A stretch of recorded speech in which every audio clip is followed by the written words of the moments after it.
अस्सलाम वालेकुम स्टूडेंट्स, कैसे हैं? I hope you are all fine. आज हम क्वेश्चन नंबर 6 और क्वेश्चन नंबर 7 करेंगे और एक्सरसाइज चल रही थी हमारी 23 और चैप्टर का नाम है पाइथागोरस थ्योरम।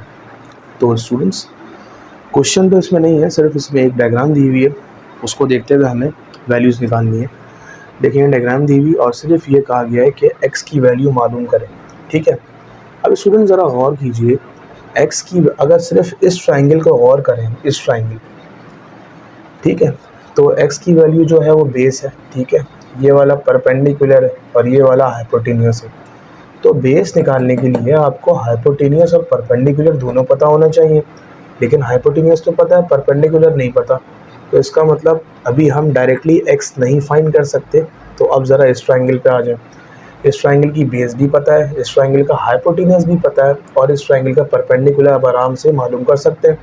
जब इस ट्राइंगल का परपेंडिकुलर आ जाएगा तो वो परपेंडिकुलर इस ट्राइंगल का भी तो होगा, तो आसानी से हम बेस निकाल लेंगे। तो सबसे पहले हम लिखेंगे स्टूडेंट्स, कंसीडर। दो ट्राइंगल दिए हुए, हम कौन सा लेंगे? सबसे पहले हम ट्राइंगल लेंगे, कंसीडर ट्राइंगल ACD, ठीक है, ACD लिया। अब इसमें हम लिख लेते हैं क्या क्या चीज़ें गिवन है। मेजर A से लेके C तक की जो वैल्यू गिवन है वो है 17, अच्छा मीटर सेंटीमीटर नहीं लगा हुआ कुछ भी।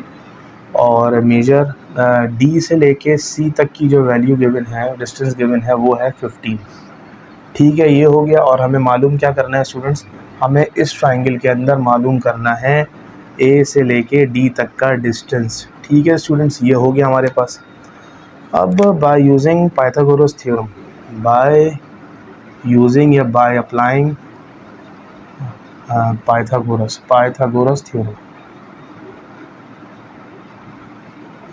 क्या होता है पाइथागोरस थ्योरम? जैसा कि आपको पता है, ये होता है हाइपोटेनियस का square is equals to base का स्क्वायर और ये बराबर है प्लस परपेंडिकुलर का स्क्वायर। ये तो आपको पता है, ये फॉर्मूला याद है। अब हमें देखना है कि हाइपोटेनियस को हमने क्या बोला है। तो हाइपोटेनियस यहाँ पे क्या है स्टूडेंट्स? अगर हम इस ट्राइंगल की बात करें तो 90 के सामने वाला जो साइड होती है वो हाइपोटेनियस होता है। तो हाइपोटेनियस 17 है, तो हम यहाँ पुट करेंगे 17 का स्क्वायर। बेस क्या है? बेस तो आपको पता है 15 है, 15 का स्क्वायर। और परपेंडिकुलर क्या है? परपेंडिकुलर हमें मालूम करना है और परपेंडिकुलर की जगह मैं क्या लिखूँगा? मेजर AD और होल स्क्वायर। 17 का स्क्वायर करेंगे यू विल गेट 289 और 15 का स्क्वायर करेंगे 225 प्लस मेजर AD और स्क्वायर। अब 225 प्लस हो रहा है, यहाँ के माइनस हो जाएगा, तो दिस बिकम्स 289 माइनस 225, ठीक है, सही है, ठीक है। अच्छा जी, आगे is equals to major AD और इसके ऊपर चल रहा है हमारे साथ स्क्वायर। अब आप एक काम कीजिए, 289 में से 225 माइनस कीजिए, तो हम कर लेते हैं, 64 आंसर आ रहा है। तो 64 ये वैल्यू आई है हमारे पास AD के होल स्क्वायर की, लेकिन हमें AD चाहिए, तो स्क्वायर हटाने के लिए we will take square root on both sides. तो 64 किसका स्क्वायर होता है? 8 का, और ये दोनों कैंसिल हो जाएंगे, तो हमारे पास AD की वैल्यू आ जाएगी। तो हम लिखेंगे major AD is equals to 8। तो ये हमारे पास ये खाली AD की वैल्यू आई, हमारे पास आंसर नहीं आया। अब हम यहाँ लिख देंगे 8, तो ये आ गया 8, ठीक है। अब हम कौन सा ट्राइंगल कंसिडर करेंगे? अब हम लेंगे कंसिडर ट्राइंगल ABD, ठीक है। पहले हमने लिया था ACD, हम लेंगे ABD, ठीक है। इसमें क्या क्या गिवन है वो लिख लेते हैं। मेजर AB गिवन है, कितना है भाई? 10 है, ठीक है। मेजर AD जो कि अभी हमने निकाला है वो कितना है? वो 8 है। और फाइंड क्या करना है? BD, ठीक है। Major BD is equal to question mark. सबसे पहले आप इतना जितना कराया उसको स्क्रीनशॉट ले लें। आई होप आपने ले लिया होगा। अब हम आगे चलते हैं। अच्छा जी, क्या स्टेप होगा अगला? बाय यूजिंग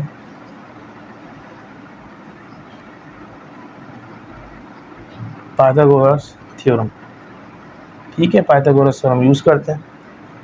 हाइपोटेनियस का square is equals to base के स्क्वायर और परपेंडिकुलर के स्क्वायर के सम के बराबर होता है। अच्छा, हाइपोटेनियस यहाँ क्या है आपको पता है, 90 के सामने वाला हाइपोटेनियस होता है, तो ये 10 आ गया, तो ये हो गया 10 का स्क्वायर। और बेस क्या है, बेस आपको निकालनी है, या x आ गया, या x ना भी लिखें तो खाली BD लिख दें, मेजर BD एक ही बात है। परपेंडिकुलर क्या है स्टूडेंट्स, परपेंडिकुलर जो है वो अभी जो हमने निकाली थी बिल्कुल वर्टिकल साइड वो, ठीक है। 10 का स्क्वायर होता है 100, x square as it is. 8 का होता है 64 लेफ्ट पे आके 100 से क्या हो जाएगा, माइनस हो जाएगा, तो एक्स स्क्वायर की वैल्यू आएगी हमारे पास 36।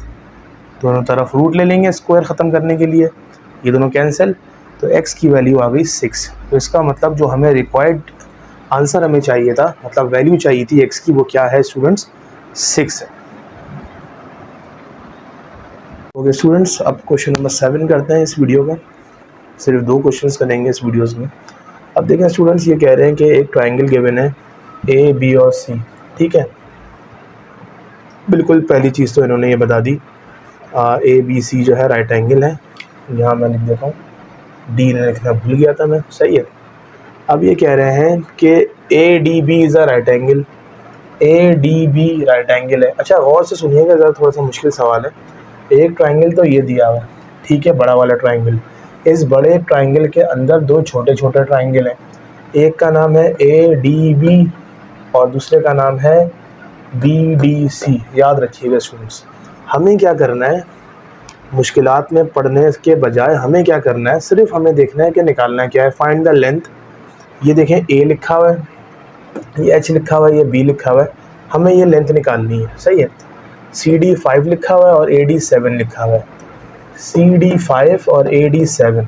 अभी एक बात बताएं, अगर मैं इस ट्राइंगल को लूँ, ठीक है, अगर मैं इस ट्राइंगल को लेता हूँ तो ये हमारी बेस होगी, ठीक है। 90 डिग्री के साथ जो लाइन जा रही है हमारा परपेंडिकुलर होगा और ये हमारा हाइपोटेनियस होगा, ऐसे ही है। तो हमें खाली बेस पता है, ना परपेंडिकुलर पता है ना हाइपोटेनियस पता है। अगर मैं ये ट्राइंगल लूँ तो ये हमारी क्या होगी स्टूडेंट्स, बेस होगी, बेस पता है, ठीक है, ना हाइपोटेनियस पता है ना परपेंडिकुलर पता है, पहली चीज़ तो ये होगी, ठीक है। तो हम क्या करेंगे, हम एक बड़ा वाला ट्राइंगल लेंगे स्टूडेंट्स। बड़ा वाला कौन सा है स्टूडेंट्स, मैं यहाँ लिखता हूँ, consider triangle A B C ले लें आप, और ए बी सी को गौर से देखें तो A B C right angle है, ये देखें, ये देखें 90 डिग्री का एंगल, ये देखें ये 90 का एंगल और ये राइट एंगल है। तो इस पर मैं पाइथागोरस थ्योरम लगाने की कोशिश करता हूँ, ज़रा देखिएगा, बाय यूजिंग पाइथागोरस थ्योरम, ठीक है। क्या होता है पाइथागोरस थ्योरम, वो मैं लिख देता हूँ, हाइपोटेनियस का स्क्वायर बराबर है बेस के स्क्वायर के और प्लस परपेंडिकुलर के स्क्वायर। अब ये हाइपोटेनियस क्या है स्टूडेंट, ज़रा और से देखिएगा, ये है 90 डिग्री, इसके सामने वाली साइड होती है हाइपोटेनियस, मतलब इस पूरी साइड की मैं बात कर रहा हूँ, ठीक है। तो हाइपोटेनियस असल में क्या होगा, हाइपोटेनियस होगा ए से लेके सी तक का फासला, ऐसे ही है। बेस क्या होगा स्टूडेंट्स, ये बेस है, ए से लेके बी तक का फासला, ये बेस हो गई हमारी, ठीक है। और परपेंडिकुलर क्या है, परपेंडिकुलर जो बिल्कुल स्ट्रेट बी से लेके सी तक का फासला है, ये हो गया हमारा परपेंडिकुलर। वैल्यूज पुट करते हैं, ए सी की जगह क्या आएगा, देखिए ये ए है, ये सी है, ए सी किसके बराबर है, ये 7 है और ये 5, 7 5 को प्लस कर लें, टोटल लेंथ निकल आएगी। तो 7 और 5 कितना होता है, यहाँ मैं लिख देता हूँ अलग अलग, 7 + 5 का होल स्क्वायर। ए बी किसके बराबर है, ए बी बराबर है आपका स्मॉल बी के, और बी सी किसके बराबर है, बी सी बराबर है आपका स्मॉल ए के। तो आखिरी स्टेप में क्या होगा, ये हो जाएगा 12 का स्क्वायर बी स्क्वायर प्लस ए स्क्वायर, 12 का स्क्वायर होता है 144, इसको सीधा करके लिख लें, ए स्क्वायर प्लस बी स्क्वायर। ये बन गई हमारी इक्वेशन नंबर 1। और इक्वेशन नंबर 1 हमने कैसे बनाई, बड़े वाले ट्राइंगल को लिया। अब हम क्या करेंगे स्टूडेंट, ज़रा और से देखिएगा, इसको मैं रब कर देता हूँ यहाँ से, कंसिडर, अब लें 2 छोटे triangle A D B, consider triangle A D B, ठीक है, ए डी बी लेंगे। अब इसमें भी क्या लगाएंगे स्टूडेंट्स आप, बाय अप्लाइंग पाइथागोरस थ्योरम, ठीक है। क्या होता है स्टूडेंट्स, हाइपोटेनियस का square is equals to base का स्क्वायर प्लस परपेंडिकुलर का स्क्वायर। हाइपोटेनियस क्या है इधर, आपको पता है 90 के सामने वाली साइड कौन सी होती है? हाइपोटेनियस। तो मैं इसकी जगह में लिख सकता हूँ AB। ठीक है स्टूडेंट्स, ये मैंने स्टेप बाय स्टेप कर रहा हूँ। बेस क्या है? बेस ये है। ठीक है, इस ट्रायंगल की बेस ये है। ये हो गया 7 का स्क्वायर। परपेंडिकुलर क्या है? परपेंडिकुलर वो साइड होती है जो 90 का बिल्कुल जिसके साथ एंगल बन रहा होता है, ये 90 का एंगल बन रहा है, देखें। ठीक है, तो ये हो गई हमारी B से लेके D तक, तो ये हो गया। ठीक है, अब क्या करना है स्टूडेंट्स? AB कितना दिया हुआ हमें? AB आपके सामने B लिखा हुआ है, ये B स्क्वायर हो गया। अच्छा जी, ये हो गया 49। और BD किसके बराबर है? B से लेके D तक बराबर है H के, तो ये हो गया H स्क्वायर। ठीक है, अब हमें क्या करना है? H स्क्वायर को ज़रा यहाँ लाइएगा, तो ये हो जाएगा B square minus H square is equals to 49। ये बन गई हमारी इक्वेशन नंबर 2। ठीक है स्टूडेंट्स, ये हमने अपनी इक्वेशन नंबर 2 बना ली। अब याद रखिएगा इसको। अब हम लेंगे कौन सा ट्रायंगल? इसको मैं रब कर देता हूँ, क्वेश्चन रब कर देता हूँ बल्कि।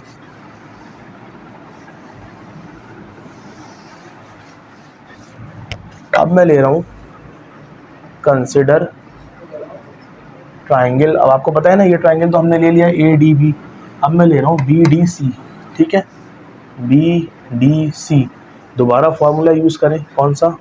Hypotenuse square plus base square plus perpendicular square. ज़रा हाइपोटेनियस बताइएगा यहाँ कहाँ है? आपको पता है 90 के सामने वाली साइड हाइपोटेनियस होती है, तो यहाँ क्या लिखा हुआ है? यहाँ A लिखा हुआ है, तो ये हो गया हमारा A स्क्वायर। बेस क्या है? बेस आपको पता है ये बेस होती है। ठीक है, 5 का स्क्वायर। और परपेंडिकुलर क्या है? परपेंडिकुलर स्टूडेंट्स हमारी वो साइड होती है जहाँ से 90 का एंगल बन रहा होता है, ये हमारा H लिखा हुआ ऐसे ही।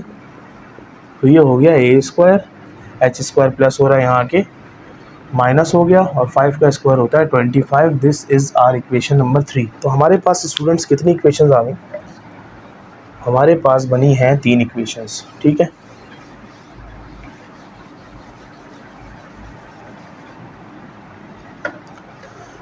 अब देखिए, अब क्या करेंगे हम? अब 3 इक्वेशन से किस तरह हमें खेलना है? हाँ, तो अब देखते हैं। देखिए स्टूडेंट्स, हमने जो इक्वेशन 2 बनाई थी, इसको हम ऐसे भी रहने देते तो कोई मसला नहीं था। यहाँ ज़रा गौर से देखिएगा, हम H को यहाँ लाए थे, लेकिन H को ना लाते तो कोई मसला नहीं है। फ़र्ज़ करें ये हमारी इक्वेशन नंबर 2 आ गई। ठीक है, कोई मसला नहीं है, ये हो गया। ठीक है, इसी तरह अगर हम H को यहाँ नहीं लाते तो वहाँ जाके H क्या होता? वही पॉजिटिव होता। ठीक है, ये हमारी इक्वेशन 3 थी। ठीक है, तो हमारे पास 3 इक्वेशन आ गई। अब ज़रा गौर से देखिएगा, यहाँ से हम A स्क्वायर की वैल्यू निकाली है हमने, यहाँ से B स्क्वायर की वैल्यू निकाली है। इन A स्क्वायर और B स्क्वायर की वैल्यू को डायरेक्ट किस में पुट करें हम? इक्वेशन नंबर 1 में। तो आप यहाँ लिखेंगे put the value of A square and B square in equation 1। Equation 1 क्या है students? 144 is equals to A square plus B square, ऐसा ही है। तो अब यहाँ देखें 144 एज इट इज़ आ गया। A स्क्वायर की जगह ये देखें 25 प्लस H स्क्वायर, ये A स्क्वायर की जगह आ गया। B स्क्वायर की जगह ये रहा 49 प्लस H स्क्वायर। ठीक है स्टूडेंट्स, अब हम करेंगे 144 इज इक्वल्स टू 25 और 49 कितने होते हैं? 49, 59, 69, 74। तो ये हो गया 74 plus H square 2H square. तो 144 यहाँ प्लस हो रहा है, 74 यहाँ आके माइनस हो गया, तो ये रह गया हमारे पास 2H स्क्वायर। इन दोनों को माइनस करें तो जवाब आएगा 70। तो ये हो जाएगा 2H स्क्वायर, 2 मल्टीप्लाई हो रहा है, नीचे आके डिवाइड हो जाएगा। जब 70 से कोई 2 डिवाइड होता है तो H स्क्वायर की वैल्यू क्या आएगी? 35। और दोनों तरफ आप रूट ले लें, तो हमारे पास H की वैल्यू क्या आई स्टूडेंट्स? √35। ये हमारे पास H की एक मुकम्मल वैल्यू आ गई। ठीक है स्टूडेंट्स, अब क्या करेंगे हम स्टूडेंट्स? अब ज़रा गौर से देखिएगा, अगर मैं ये H की वैल्यू इक्वेशन 3 में पुट कर दूं तो हमें कौन सी वैल्यू मिल जाएगी? एक ही वैल्यू मिल जाएगी। तो हम यहाँ लिखेंगे put H is equals to √35 in equation 1। Equation 1 क्या है? A square is equals to 25 plus H square. ठीक है, A as it is square के साथ, 25 as it is. H square मतलब √35, ऐसे ही है। और ऊपर क्या लगा दें, स्क्वायर की वैल्यू, स्क्वायर आ गया। ये दोनों कैंसिल, 25 + 35 कितना हो गया, ये हो गया 60। अब दोनों स्क्वायर हटाना है तो दोनों तरफ क्या लेने, रूट ले लें। तो 60 का रूट क्या होता है स्टूडेंट्स, रूट तो नहीं होता, लेकिन अगर हम एलसीएम निकालने की कोशिश करें तो 2 30 2 15 3 5 5 1। अब एक काम करें, हम 60 को हमने ब्रेक कर दिया एलसीएम लेके, तो अंदर आया 2 × 2 × 3 × 5, ऐसा ही है। अब आपको पता है 2 दफ़ा 2 लिखा हुआ है, पेयर बन के बाहर आ जाएगा। अच्छा, इसको मैं बीच में छोड़ रहा हूँ ऐसी, तो इसमें पेयर बन के बाहर आया तो ये तो रूट से बाहर आ गया।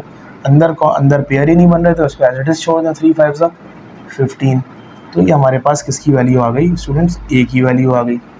ए की भी आ गई हमारे पास और एच की भी आ गई। ठीक है, अब किसकी निकालनी है हमारे पास वैल्यू, अब हमें बी की वैल्यू निकालनी है। अब तो सवाल समझे ख़त्म ही हो गया तकरीबन। अब आप देखें बी किस इक्वेशन में आ रहा है, ये देखें बी आपके पास इस इक्वेशन में आ रहा है। तो आप क्या करना है, आपको एच की वैल्यू को अगर आप इक्वेशन 2 में पुट कर दें तो आपको खुद ब खुद ही क्या मिलेगा स्टूडेंट्स, बताइए। आपको खुद ब खुद ही बी की वैल्यू मिल जाएगी। तो आप यहाँ लिखेंगे put h = √35 in equation 2। Equation 2 क्या है स्टूडेंट्स, इक्वेशन 2 है b² = 49 + h²। b² as it is, 49 as it is, h², h की जगह आ गया रूट का 35, ऊपर लगा दिया हमने स्क्वायर। ठीक है, तो ये हो गया b² = 49 प्लस ये दोनों कैंसिल, 35, 49 और 35 कितने होते हैं, 84। और दोनों तरफ अगर हम रूट ले लें तो 84 का हमें एलसीएम लेना पड़ेगा। तो 84 का एलसीएम देखते हैं क्या आ रहा है, 242 221 3 7 7 1 ये आ गया। तो 84 को हमने ब्रेक कर दिया, इसके फैक्टर क्या है, 2 × 2 × 3 × 7। ठीक है, 2 तो पेयर बन रहा है, बाहर आ गया 2 एज इट इज़, अंदर रह गया 7 3 21, ये दोनों कैंसिल। तो b की वैल्यू क्या आ गई, 2√21। तो a की वैल्यू 2√15, b की वैल्यू 2√21 और लास्ट में h की वैल्यू आ गई √35। थोड़ा सा मुश्किल और लेंदी हो गया, इसको ज़रा गौर से देखिएगा आप।